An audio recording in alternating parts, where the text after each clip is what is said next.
Hallo an alle, ich bin Peter und heute möchte ich euch eine Geschichte erzählen, die mich jedes Mal ein bisschen lächeln lässt, wenn ich daran denke. Es geht um einen ganz besonderen Versuch in meiner kleinen Küche. Und ich sage euch gleich am Anfang, es war nicht perfekt, aber es war trotzdem wunderschön.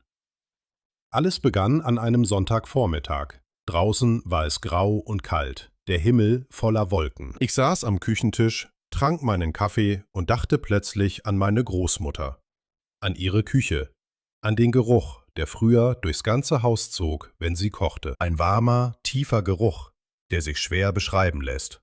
Aber wer ihn einmal gerochen hat, vergisst ihn nie. Meine Großmutter war eine fantastische Köchin. Sie hat nie aus einem Rezeptbuch gekocht. Alles war in ihrem Kopf.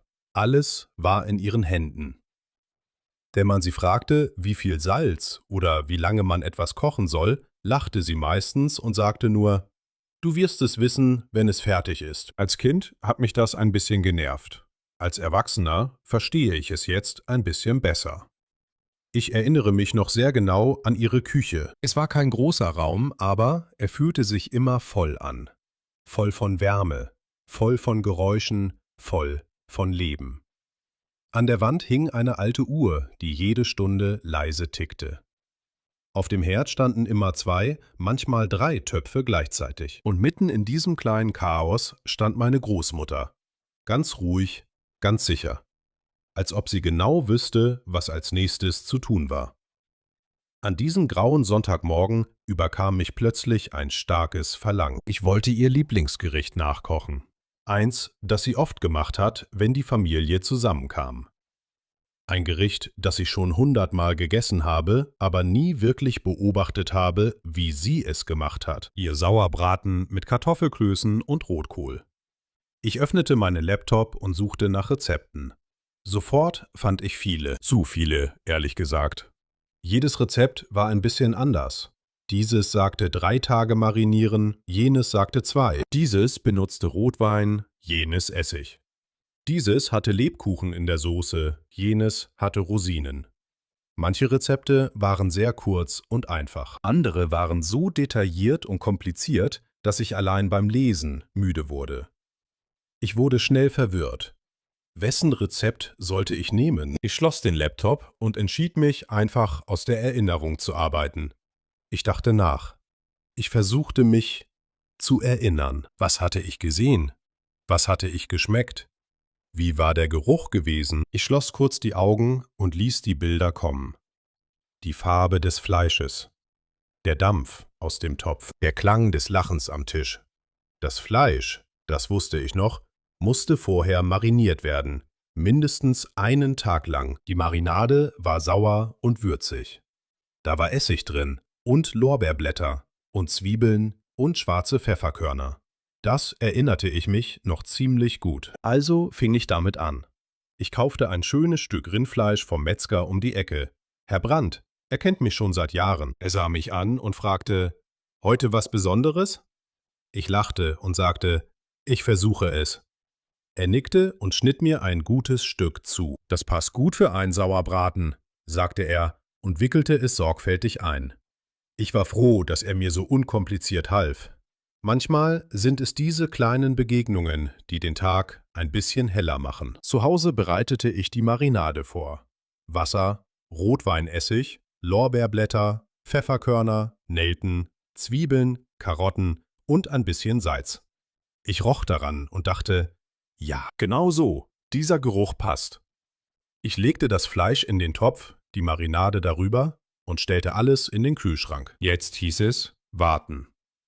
Habt ihr manchmal das Gefühl, dass Warten das Schwerste ist? Ich schon.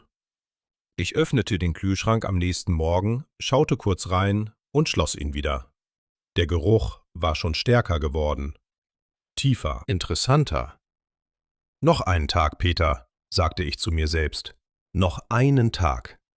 Übrigens, weil ich gerade über das Erinnern und Lernen spreche, fiel mir ein, dass ich beim Kochen auch viele Wörter bewusst wahrgenommen habe, die ich sonst kaum benutze. Wörter wie Marinade, Lorbeerblatt, Nelke, Pfefferkorn oder Einkochen. Küchensprache ist eigentlich ein wunderschöner Teil des Deutschen. Wenn ihr solche Wörter gerne systematisch lernen möchtet, habe ich meine App Camilo Fox erstellt, um euch dabei zu helfen. Sie enthält über 4000 Wörter aus dem Alltag, darunter auch Küchenwortschatz mit Beispielsätzen und einem Bild für jedes Wort, damit ihr euch alles leichter merken könnt. Wenn ihr nach dieser Geschichte weiter Deutsch üben möchtet, findet ihr die Links für iOS und Android in der Beschreibung. Aber zurück zu meinem Sauerbraten. Nach 2 Tagen war es endlich soweit. Ich nahm das Fleisch aus der Marinade, trocknete es sorgfältig mit einem Küchentuch ab und briet es von allen Seiten scharf an. Das Geräusch in der Pfanne, dieses laute, starke Zischen, das ist immer befriedigend. Das Fleisch bekam eine schöne, dunkle Farbe. Dann goss ich die Marinadenflüssigkeit dazu, legte den Deckel auf den Topf und ließ alles zusammen langsam schmoren. 2 Stunden, mindestens. Mein ganzes Zuhause roch auf einmal warm und tief und vertraut, genau wie damals. Ich setzte mich in der Zwischenzeit an den Tisch und wartete. Manchmal stand ich auf und hob den Deckel ein kleines bisschen, ließ den Dampf heraus, schaute kurz hinein. Das Fleisch wurde langsam dunkler. Die Flüssigkeit zog sich ein. Es roch immer besser. Während das Fleisch schmorte, kümmerte ich mich um die Kartoffelklöße. Das war meine größte Herausforderung, ich gebe es offen zu. Ich hatte es noch nie selbst gemacht. Kartoffelklöße klingen einfach, aber sie sind es nicht wirklich. Man braucht die richtige Mischung aus rohen und gekochten Kartoffeln. Man muss gut kneten. Man muss die richtige Menge Stärke dazugeben. Und die Klöße dürfen auf keinen Fall auseinanderfallen, wenn man sie ins heiße Wasser gibt. Das ist nämlich sehr peinlich, wenn man alleine in der Küche steht und keiner zuschaut. Mein erster Versuch war, nun ja, nicht perfekt. Die ersten 2 Klöße zerfielen sofort im heißen Wasser. Ich stand da und schaute dem weißen Kartoffelnebel im Topf nach. Das Wasser wurde trüb. Die Klöße, oder was von ihnen übrig war, sanken langsam auf den Boden. Ich lachte laut, alleine in meiner Küche. Okay, Oma, dachte ich verstehe jetzt, warum du es nie erklärt hast. Vielleicht wolltest du, dass man es selbst herausfindet. Ich schüttete das Wasser aus, spülte den Topf und fing von vorne an. Diesmal knetete ich die Masse fester und gab mehr Kartoffelstärke dazu. Ich formte einen Kloß sehr langsam und sehr vorsichtig, als ob er aus Glas wäre. Dann ließ ich ihn ganz behutsam ins Wasser gleiten. Er blieb zusammen. Er schwamm langsam nach oben. Ich schaute ihn an wie ein Kind, das gerade etwas zum ersten Mal geschafft hat. Dann noch einer. Und noch einer. Ich atmete tief auf. Den Rotkohl hatte ich fertig aus dem Glas gekauft. Ja, ich weiß, das ist ein bisschen geschummelt. Aber an diesem Tag hatte ich schon genug Abenteuer gehabt. Außerdem habe ich einen kleinen Trick angewendet. Ich gab etwas Apfelsaft dazu, ein bisschen Butter, eine Prise Zucker und eine kleine Prise Zimt. Es hat sofort wärmer und runder gerochen. Ein kleines bisschen wie selbstgemacht. Die Soße war das Herzstück. Ich siebte die Marinadenflüssigkeit durch ein feines Sieb, kochte sie in einer kleinen Pfanne ein und dann, nach einem kurzen Gedankenblitz, gab ich ein kleines Stück Lebkuchen dazu. Ich hatte irgendwo gelesen, dass das manchmal gemacht wird, und irgendwie erinnerte ich mich an einen leicht süßen, würzigen Hintergrundgeschmack in Omas Soße. Nicht süß wie Zucker, eher warm und tief. Der Lebkuchen löste sich langsam auf. Die Soße wurde dunkler, dicker, reicher. Ich rührte ruhig und schaute zu. Dann nahm ich einen Löffel, probierte und schloss für einen kurzen Moment die Augen. Es war nicht exakt dasselbe, aber es war nah dran. Sehr nah dran. Ich richtete alles auf einem großen, tiefen Teller an. Das dunkle, saftige Fleisch in der Mitte, die weißen, runden Kartoffelklöße daneben, der tiefrot-violette Rotkohl auf der anderen Seite, die glänzende, dunkle Soße darüber, langsam und schwer. Es sah ehrlich gesagt sehr schön aus. Ich machte sogar ein Foto davon, bevor ich anfing zu essen. Das mache ich normalerweise nie. Aber dieser Teller hatte es verdient. Dann saß ich alleine an meinem Küchentisch, genau dort, wo ich an diesem grauen Sonntagmorgen mit meinem Kaffee gesessen hatte. Es war jetzt Abend. Das Licht draußen war weg. Die Küche war warm und roch nach dem ganzen langen Tag des Kochens. Ich schnitt das erste Stück Fleisch ab. Ich legte es auf die Zunge. Es war warm, es war würzig, es war ein bisschen süß-sauer. Das Fleisch war weich und zart, fast ohne Widerstand. Die Soße war tief und rund. Es war nicht identisch mit dem, was meine Großmutter gemacht hatte. Das werde ich wahrscheinlich nie ganz erreichen. Aber es war meins. Ich hatte es selbst gemacht, aus meiner Erinnerung, aus meinen Händen, mit einem bisschen Geduld und einem bisschen Glück. Und in diesem Moment war ich ihr irgendwie sehr nah. Ich dachte daran, wie viele Gerichte auf der Welt so entstanden sind. Aus Erinnerungen.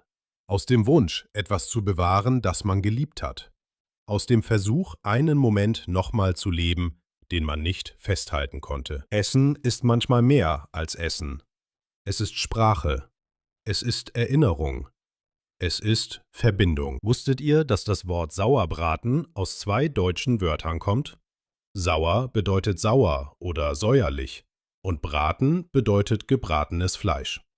Der Name sagt euch also schon fast alles über das Gericht. Das finde ich wunderschön. Diese direkte, ehrliche Art, wie Deutsche ihre Gerichte benennen. Auch Rotkohl ist ein perfektes Beispiel. Rot bedeutet rot und Kohl bedeutet Kohl. Einfach und klar. Und Kartoffelkloß? Kartoffel ist die Kartoffel und Kloß bedeutet ein geformter, runder Ball aus Teig oder Kartoffelmasse. Ich finde, das klingt schon beim Aussprechen ein bisschen lustig. Kloß. Habt ihr das Wort heute zum ersten Mal gehört? Das ist ein typisches, schönes deutsches Wort, das man gut kennen sollte. In den Wochen danach habe ich den Sauerbraten noch 2-mal gemacht. Jedes Mal ein bisschen anders. Beim 2. Mal gab ich mehr Rotwein in die Marinade. Beim 3. Mal legte ich einen ganzen Apfel in den Rotkohl. Einmal hatte der Metzger kein Rindfleisch mehr, also nahm ich Schweinefleisch. Jedes Mal war es anders. Und jedes Mal war es gut auf seine eigene Art. Kochen aus der Erinnerung ist, wenn ich ehrlich bin, sehr ähnlich wie eine neue Sprache lernen. Man hat ein Gefühl dafür, wie es klingen soll. Man weiß ungefähr, was man sagen möchte. Aber manchmal fehlt das genaue Wort. Manchmal stimmt die Aussprache nicht ganz. Man macht Fehler. Man probiert es aus. Man versucht es nochmal. Und langsam, mit jedem Versuch, wird es ein bisschen besser. Ein bisschen vertrauter. Und eines Tages fühlt es sich richtig an. Ich habe meiner Mutter später davon erzählt. Sie lachte herzlich und sagte, »Deine Oma hätte das gefallen.« Das war für mich das schönste Kompliment, das ich mir vorstellen konnte. Besser als jede perfekte Bewertung in einem Restaurant. Besser als ein Kochbuch, das sagt, sehr gut gelungen. Vielleicht habt ihr auch ein Gericht, das ihr aus der Erinnerung nachkochen wolltet, oder vielleicht schon nachgekocht habt. Ein Gericht von jemandem, den ihr vermisst. Oder ein Essen aus einem anderen Land oder einer anderen Stadt, das ihr irgendwann gegessen habt und nie ganz vergessen konntet. Diese kleinen Geschmackserinnerungen sind manchmal die stärksten. Schreibt mir gerne in die Kommentare, welches Gericht das bei euch ist. Ich lese alles und freue mich wirklich auf eure Antworten. Wenn euch diese Geschichte gefallen hat und ihr sie bis hierher gehört habt, dann lasst gerne ein Daumen hoch Zeichen da. Es hilft wirklich sehr und ich freue mich immer darüber. Und wenn ihr regelmäßig solche Geschichten auf Deutsch hören und dabei euer Hörverstehen und euer Sprachgefühl üben möchtet, dann könnt ihr den Kanal abonnieren. Neue Geschichten kommen regelmäßig und ich freue mich über jeden, der dabei ist. Es war schön, diese Erinnerung mit euch zu teilen. Bis zum nächsten Mal. Auf Wiedersehen und bleibt neugierig.